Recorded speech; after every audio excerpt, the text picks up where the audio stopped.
Hello everyone. Okay, so let's continue our discussion from the last video. Now, what is approximate integration and what is definite integral means?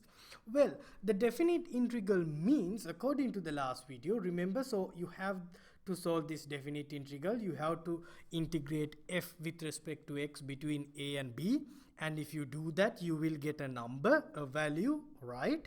So that value represent the area under the curve f bounded by x-axis and between values a and b, right? So it will give you the net area. Now for example, if you have to integrate x square from 0 to 9, if you do that, the number that you get by solving this integral is actually the area in this yellow color region, right? So you have x square and it's going from 0 to 9. So this is the function x square, the graph of x square. So the area under the curve x square, that's what you're gonna get if you solve this integral. Now approximate integration method means that, okay, what we are going to do is we are going to estimate this area using a geometrical method, right? That's what approximate integration does. It's going to estimate the area in this yellow color region. How? For that, we are going to use rectangles. So we are going to cover up that yellow color region from bunch of rectangles. So then what you do is we calculate the area of each of these rectangles and later we add them up. Then it will give you an estimation of the actual area. So that's approximate integration method. Now in this video, I'm going to explain how are we going to form those rectangles. Okay. To learn how to form these rectangles, let's work with an example and at the same time with the general case. Okay. Alright, so in the example problem, we have the function x square and we want to integrate it from 3 to 5. Okay, that means it's same as find the area under the curve x square bounded by x-axis between these 3 and 5, right? So that's what, so we want to find the area, we want to estimate the area in this region. Perfect. Now, how do you find the area of a rectangle? Now, you already know that we are going to cover up this region with rectangles. What is the formula for area of rectangles? It's length times width, right? It's very simple. That's why we use rectangles. So let's first focus on the width. How do we form the width? Now take a rectangle. So width is this side and it's horizontal. So our width, our side of width is going to located on the x-axis, right? And it's between 3 and 5. That's what, those are the x values that we care, right? We don't care about the other x values because our region is between 3 and 5. Let's do the general case parallel to the example. So it's between A and B, right? Perfect. Now the next thing is that the biggest thing here in an approximate integration method, your width is going to be same in each rectangle. The width is going to be fixed. Okay, so that will make our simplifications very simple and it makes our life so much easy. You will see later. Okay, so no matter how many rectangles you're going to use to cover up the region, all these rectangles will have the same width. Okay. All right, and then you have to decide how many rectangles that you want. So the universal notation for that is simple n. Simple n stands for number of rectangles. Okay, so remember that. Now you have to decide how many rectangles you want. Usually in the questions you will get that information will be given to you. Okay, let's say we need 4 rectangles in the example problem. Let's use 4 rectangles to cover up this area. Now here's a question for you. Pause this video and think about this. If you're going to use 4 rectangles between 3 and 5 and if they are going to have the same width, tell me the width of each rectangle. Pause the video and find it out. Well, hopefully you found it out. Well, how do you find that? Here's how you do it. So the starting point is 3, ending point is 5. So 5 minus 3 will give you the total length of this big interval, right? It's going from 3 to 5. So it's 2.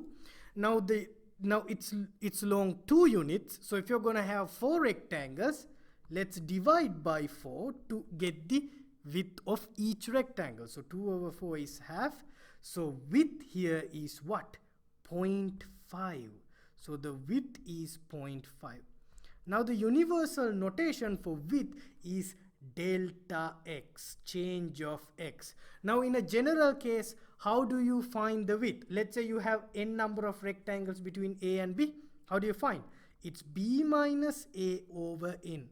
B minus A will give you the total length, and if you divide it by the number of rectangles, it will give you the width. Okay, so understand how I got this formula. I did it parallel to the example. Hopefully it makes sense. Perfect. Now what we are going to do is we are going to mark those width points. So starting from 3, the first rectangle is end at 3.5. The next rectangle will end at 3.5 plus 0.5 is 4. The other one is 4.5, and then the other one ends at 5. So as you can see, here's the first rectangle, second rectangle, third rectangle, and fourth rectangle, right? Those are the locations of them, and each rectangle will have 0.5 width. Let's do that for the general case. Okay, so let's make it bigger, going from A to B. Let's change our A to be x naught. Okay, just for the sake of notations, it will make our notation easy later. So then let's mark these width points as x1, x2, x3, and so on. Oh no, this is not x1, xn. Okay, my bad.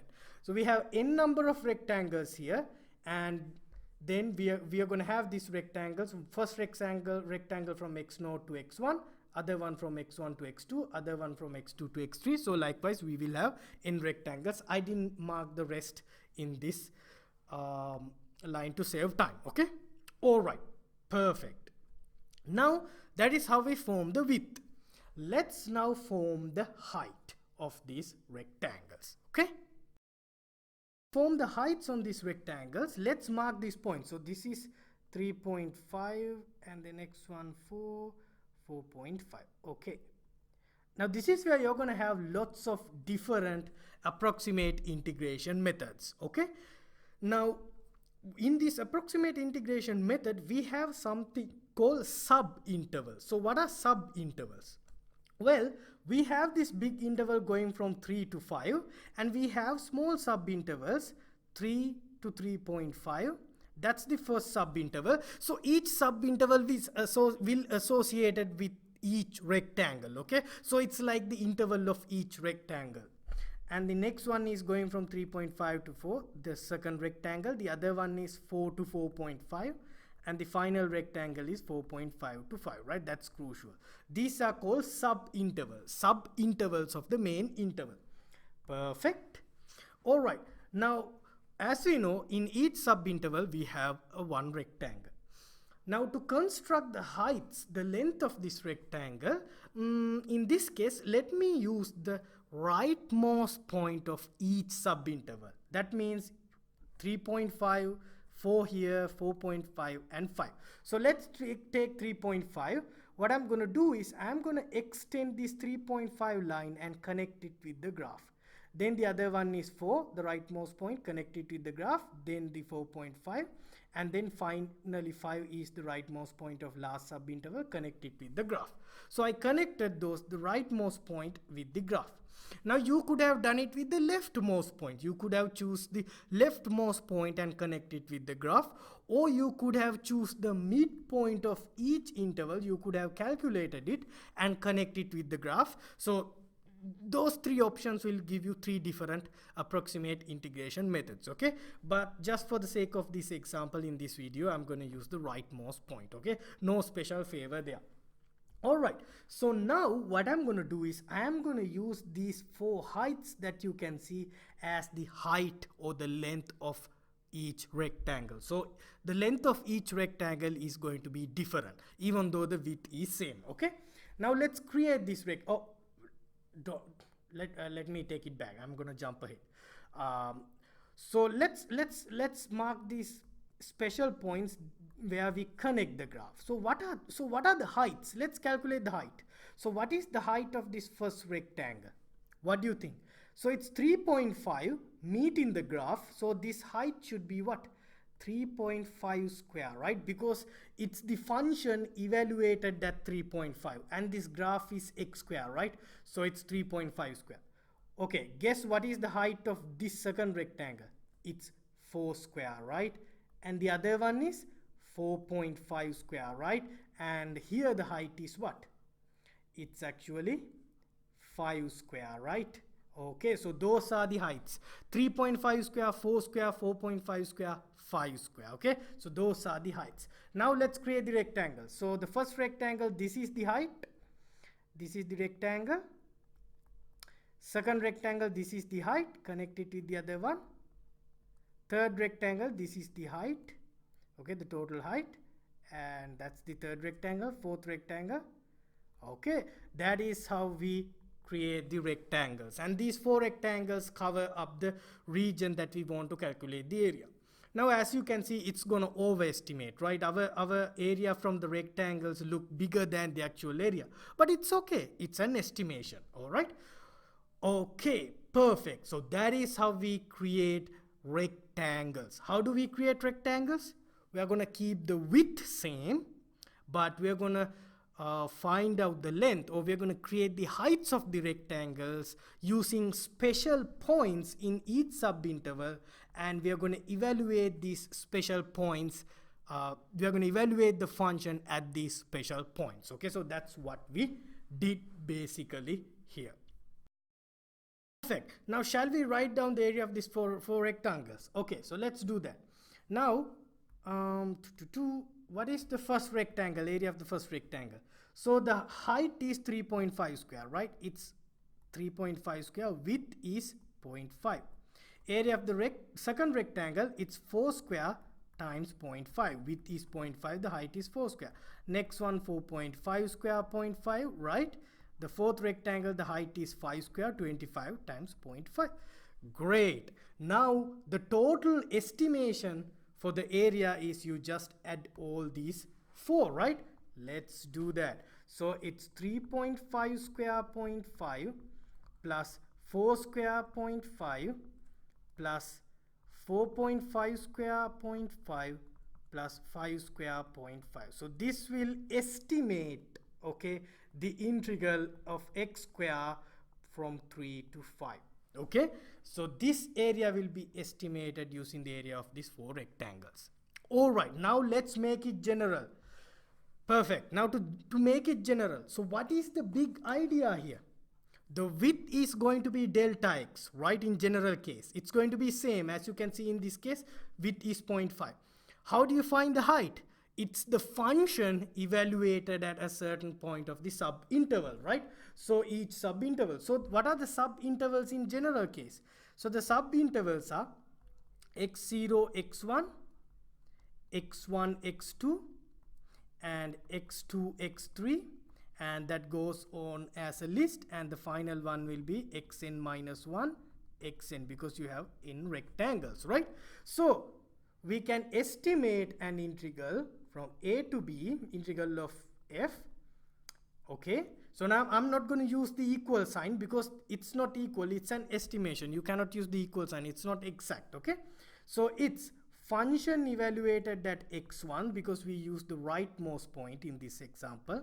Okay, and then multiply by the width, and then the function evaluated at the rightmost point of second interval times delta x plus fx3 times delta x, plus the list goes on, plus fxn times delta x.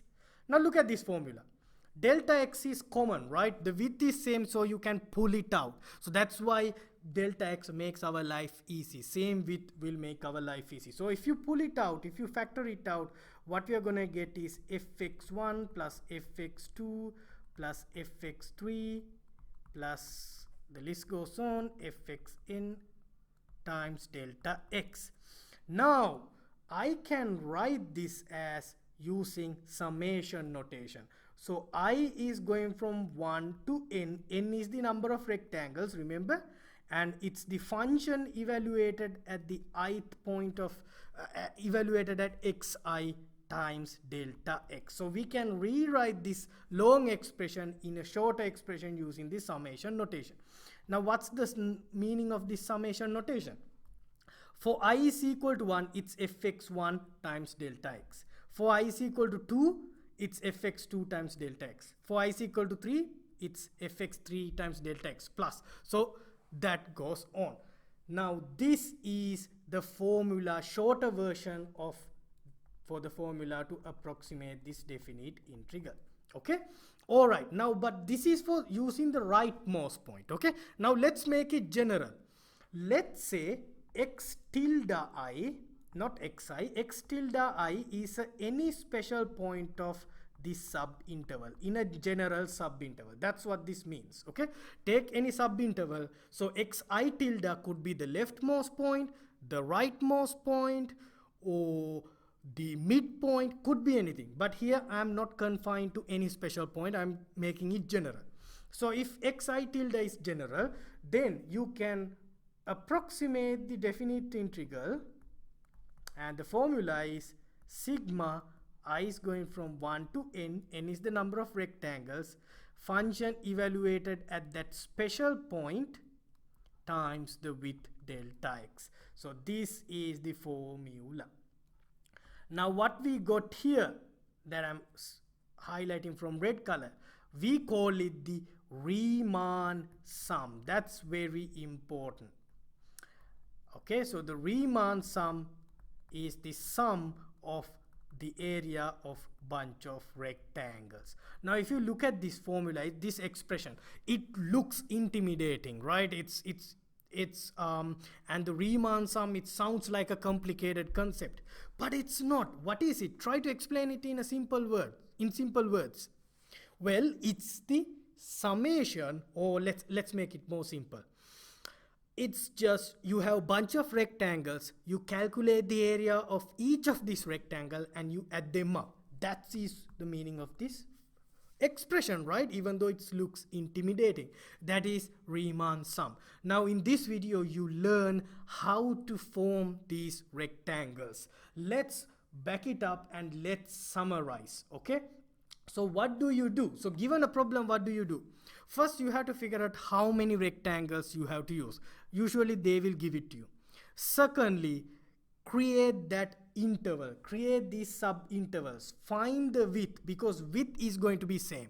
Okay, find the width, find delta x, create these sub-intervals. Okay, then they will tell you the method. They will tell you, okay, use the leftmost point or the rightmost point or the midpoint. Okay, according to the information given to you, the instructions given to you, evaluate the function at those special points and find the heights of the rectangles. Then from there, how do you find the area? Well, area of the, you know how to find the area of each rectangle. It's length times width. Basically, it's the function evaluated at that special point of the subinterval times delta x, and you add area of all rectangles, and then you get the approximation. Okay, estimation. All